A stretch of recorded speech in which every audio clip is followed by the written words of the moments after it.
Once your drawing's done, it's been checked by me and approved, it's time for your next step. So the next step in this process is to turn your sheet of paper over.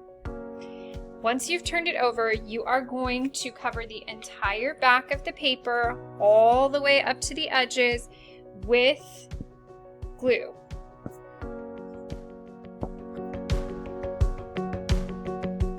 Make sure you're working quickly so that your glue does not dry. The glue does need to be wet for this to work.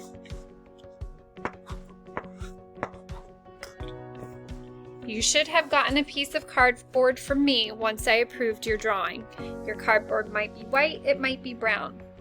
You're then going to take your drawing and very carefully line that up with the edges of the cardboard. Using your hands, smooth gently from one corner to the next. You do not want air bubbles or wrinkles in this. You're going to smooth it out to the best of your ability. Make sure it's firmly secured. If you have a little spot where something's sticking up, put a little bit more glue down, press it into place. You are then going to turn your project over and make sure that you write your name on the back.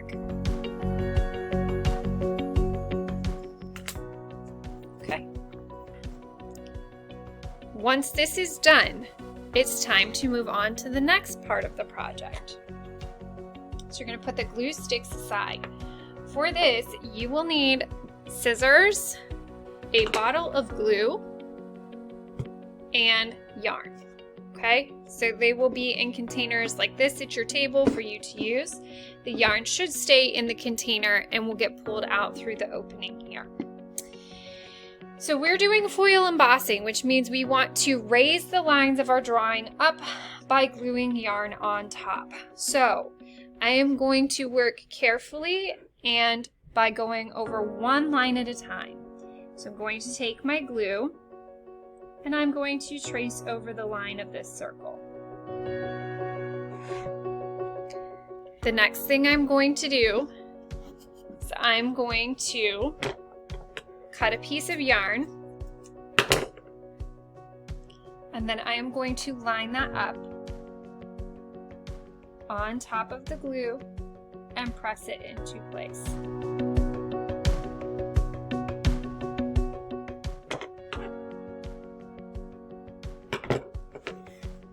I'm then going to carefully trim the yarn.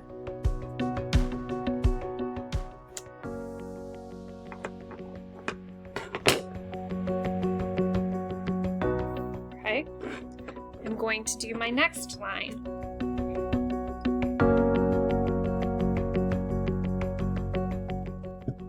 So using this little piece of yarn that was left over, I'm going to line this up with the other piece of yarn that has already been glued down, and I'm going to glue that in place. I'm then going to cut my yarn. If you're having trouble figuring out where to cut, you can get a Sharpie and make a little dot on the yarn. So you can lift it up if you need to, cut, and then place that back in the correct location. I'm going to continue to do this until my entire drawing is covered with yarn.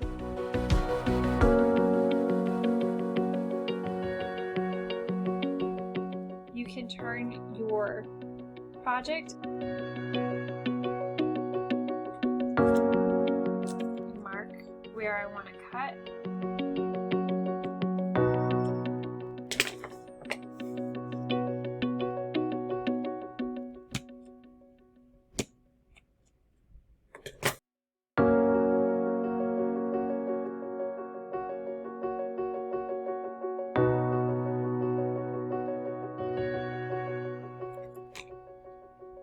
I'm going to mark again where I want to cut.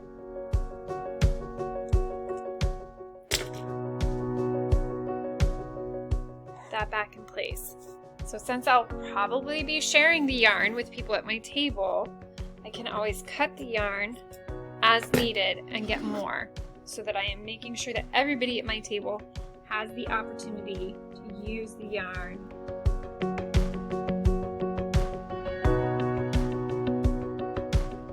Marking where I want to cut.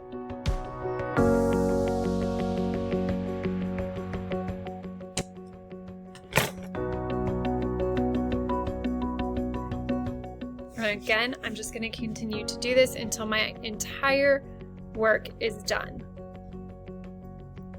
Okay, so I finished it. You can see all of the details have been glued down or gone over with yarn.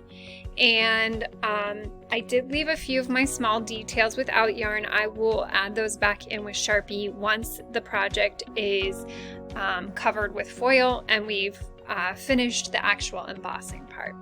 So this is what it should look like, or similar to what yours should look like once you have it done. All of your important details, all of the large outlines should be done with a layer of yarn over top of the pencil lines.